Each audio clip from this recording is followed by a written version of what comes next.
Pastor Abhinay Darshan పైన జరిగిన దాడి అది ఒక దాడి కాదు, కావాలని చేసిన డ్రామా అని చెప్పేసి బయట పెట్టిన పోలీసులు అయితే కావాలనే చేయించుకున్నారు. ఒక సింపతి క్రియేట్ చేసుకోవడానికి, సోషల్ మీడియాలో ఇమేజ్ క్రియేట్ చేసుకోవడానికి ఈ దర్శన్ అనే వ్యక్తి, అభినయ్ దర్శన్ అనే వ్యక్తి కావాలనే చేయించుకున్నాడు. ఒక పొలిటికల్ పరంగా ఇంకా గుర్తింపు రాలేదు, ఒక గుర్తింపు రావాలి, సోషల్ మీడియాలో చాలా వైరల్ అయిపోవాలి, ఉన్న పలంగా ఒకే రోజులో వైరల్ అయిపోవాలి, కావాలని చెప్పేసి ఒక మనుషులను మాట్లాడుకొని దాదాపు ఒక నలుగురు ఐదుగురు మనుషులను మాట్లాడుకొని వాళ్ళకి ఒక్కొక్క పర్సన్ కి 10,000 వేలు ఇచ్చి మరీ కావాలనే చేయించుకున్నాడని చెప్పేసి కూడా బయట పెట్టడం అయితే జరిగింది పోలీసులు. అయితే ఇప్పుడు ఎవరైతే అభినయ్ దర్శన్ అదే విధంగా తన బంధుమిత్రు తన భార్యని కానివ్వండి, వాళ్ళ టీంను కానివ్వండి అదుపులోకి అయితే తీసుకోవడం జరిగింది. ఇంకా విచారణ అయితే కొనసాగుతుందనే చెప్పుకోవాలి. ఇప్పుడు ఈ రోజు తొందరలోనే ఇంకా వాళ్ళు కూడా ప్రెస్ మీడియా ముందుకైతే రానున్నారు. ఆయన పోలీసులు కూడా మీడియా ముందుకు వచ్చి అయితే నిజాలు అసలు ఏం జరిగింది, ఎందుకు చేశారు ఇదంతా అని చెప్పేసి కూడా పోలీసులు అయితే మీడియా రూపంగా అయితే ఇప్పుడు బయట పెట్టనున్నారు. ఇప్పుడు ప్రెస్ మీద అయితే పెట్టనున్నారు.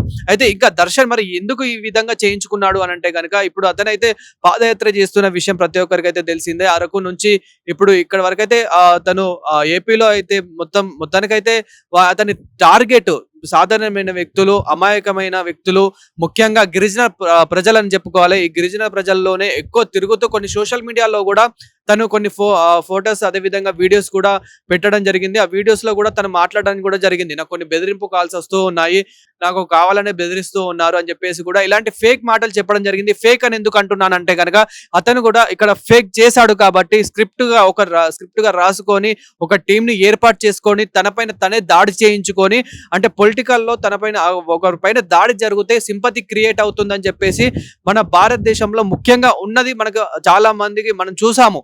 సో ఇలాంటివి మనం చూస్తూనే ఉన్నాం. సో తనపైన తను సింపతి క్రియేట్ చేసుకోవడానికి మాత్రమే ఇదంతా చేశానని చెప్పేసి కూడా ఇప్పుడైతే పోలీసులు అయితే నిర్ణయించడం జరిగింది. అదే విధంగా ఇప్పుడు మనం చూస్తూనే ఉన్నాము, ఇట్లాంటి రాజకీయ పరంగా మనం చూస్తూనే ఉన్నాము. కానీ తను కూడా చెప్పడం జరిగింది, ఒక మత ప్రచారంగా కాదు, ఇది రాజకీయ పరంగానే జరిగింది అని చెప్పేసి కూడా నిన్న హాస్పిటల్లో చెప్పడం జరిగింది. అంటే తను ఒక రాజకీయ పరంగా ఎదుగుదామని చెప్పేసి, ఒక సింపతి క్రియేట్ చేసుకుందామని చెప్పేసి మాత్రమే ఇది మనము ముఖ్యంగా కనిపిస్తూ ఉంది. కానీ ముఖ్యంగా మిగతా వాళ్ళు ఏం చెప్పారు అని అంటే, ఇది మతపరంగా కూడా జరిగింది, చాలా మంది బీజేపీ వాళ్ళు కూడా చేశారు అని చెప్పేసి కూడా ఇలాంటివి కూడా విమర్శలు వచ్చాయి అని చెప్పడం కూడా జరిగింది. కానీ ఏదేమైనప్పటికీ ఇదంతా ఒక ఫేక్, ఇదంతా ఒక స్క్రిప్టెడ్ అని చెప్పేసి కూడా పోలీసులు అయితే నిర్ణయించడం జరిగింది. విత్ ఇన్ షార్ట్ టైమ్ లోనే పోలీసులు కూడా వాళ్ళని అదుపులోకి తీసుకొని ఇప్పుడైతే వాళ్ళని విచారణ అయితే కొనసాగిస్తూ ఉన్నారు. అదే విధంగా ఇప్పుడు దాడి చేసింది కూడా ఎవరో కాదు, అతని అనుచరులు మాత్రమే. అతని అనుచరులే, ముఖ్యంగా వసంత్ కుమార్ అనే వ్యక్తిని ఒకతన్ని అయితే అదుపులోకి తీసుకొని అతని ద్వారా కూడా ఒక వీడియో రూపంలో కూడా వీడియో అయితే వదలడం అయితే జరిగింది. అతను కూడా మాట్లాడడం జరిగింది,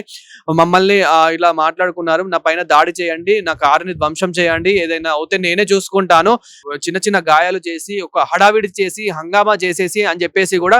సో అతని మాటల్లోనే అతనైతే చెప్పడం అయితే జరుగుతుంది. వసంత్ కుమార్ అనే ఒక నిందితుడు అయితే చెప్పడం జరుగుతుంది. ఇప్పుడు ఆ నిందితుడిని కూడా అదుపులోకి అయితే తీసుకోవడం జరిగింది పోలీసులు. తీసుకోగా ఇప్పుడు పోలీసులు అయితే అతన్ని, అదే విధంగా అతని అనుచరులని, అతని టీంని, అతని భార్యని, ప్రతి ఒక్కరిని అయితే ఇక్కడ ఎంక్వైరీ అయితే చేస్తూ ఉన్నారు. విచారణ అయితే కొనసాగుతూ ఉంది. ఇప్పుడు తొందరలోనే ప్రెస్ మీట్ అయితే పెట్టనున్నారు మీడియా రూపం.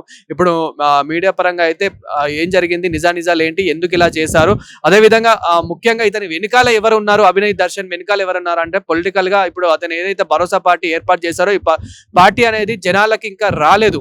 సో ఈ దాడి ద్వారానన్నా, ఈ స్క్రిప్ట్ ద్వారానన్నా, ఈ సోషల్ మీడియా ద్వారానన్నా వస్తుంది అని చెప్పేసి ఆటోమేటిక్ గా వచ్చిందనే చెప్పుకోవాలి. ఇప్పుడు చాలా మందికి ఇప్పుడు ఈ పార్టీ గురించి కూడా చాలా మందికి అయితే తెలిసింది. ఏదేమైనప్పటికీ ఇప్పుడు స్క్రిప్టెడ్ అని తెలిసినాక కూడా చాలా మంది కోప్పడుతున్నారు, చాలా మంది విసిగిసుకుంటున్నారు, చాలా మంది అసలు ఎందుకు ఇలా చేశారని చెప్పేసి కూడా ప్రశ్నిస్తూ ఉన్నారు. అదే విధంగా ఇంకా ఎవరైతే పాస్టర్స్ ఉన్నారో సో వాళ్ళు కూడా ఇతనికి చెప్పడం జరిగింది, నువ్వు ఇలా చేయించుకో, అతని పార్టీ పరంగా అతని నేతలు కూడా ఇలా నువ్వు చేయించుకో, నీకు చేయించుకుంటే సింపతి అనేది క్రియేట్ అవుతూ ఉంటుంది. సో క్రియేట్ అయిన తర్వాత కొన్ని ఓట్లు మనకు ఎక్కువ వస్తూ ఉంటాయి, మనకు అభిమానం పెరుగుతూ ఉంటుంది, ఆటోమేటిక్ గా మనకి సింపతి అని పెరుగుతుంటుంది అని చెప్పేసి కూడా సో వాళ్ళు చెప్పడం జరిగింది. వాళ్ళ మాటల మేరకు, వాళ్ళ సపోర్టింగ్ మేరకు సో అతని పైన అతనే దాడి చేయించుకోవడం అయితే జరిగింది. పాస్టర్ అభినయ్ ఎవరైతే ఉన్నారో సో అతని పైన అతన్ని దాడి చేయించుకోవడం జరిగింది. సో దీని ద్వారా ఇప్పుడు చాలా మంది పాస్టర్స్ కూడా ముందుకు వచ్చి మాట్లాడడం కూడా జరుగుతుంది. అంటే ఇంతకు ముందు ఏమన్నారు అని అంటే, ఈ నిజాలు బయటకు రాక ముందు ఎవరో దాడి చేశారని చెప్పేసి కూడా పాస్టర్లు అయితే చెప్పడం జరిగింది. అదేవిధంగా పార్టీ వ్యక్తులు కూడా చెప్పడం జరిగింది. కానీ ఇప్పుడు కూడా కొందరు పాస్టర్స్ అయితే సపోర్ట్ చేస్తూ ఉన్నారు అతనికి. అయినప్పటికీ కొందరు పాస్టర్స్ ఏమో కావాలని ఇలా చేయించుకున్నారు, ఇలాంటి వల్లనే మాకు మాట వస్తుంది అని చెప్పేసి కూడా కొందరు రెస్పాండ్ అవుతూ ఉన్నారు. రెస్పాండ్ అవ్వాలి. ముఖ్యంగా ముఖ్యంగా ఎవరైతే పాస్టర్స్ నిజాయితీ గల పాస్టర్స్ ఎవరైతే ఉన్నారో, నిజాయితీ గల క్రిస్టియన్స్ ఎవరైతే ఉన్నారో వాళ్ళు ముందుకు రావాలి, ముందుకు వచ్చి ఇలాంటి నిజాలు బయట పెట్టాలి, వాళ్ళని అట్లాంటి వాళ్ళని శిక్షించాలి. అండ్ పోలీసులు కూడా ఇలాంటి వాళ్ళని అదుపులోకి తీసుకొని మరి శిక్షించాలి.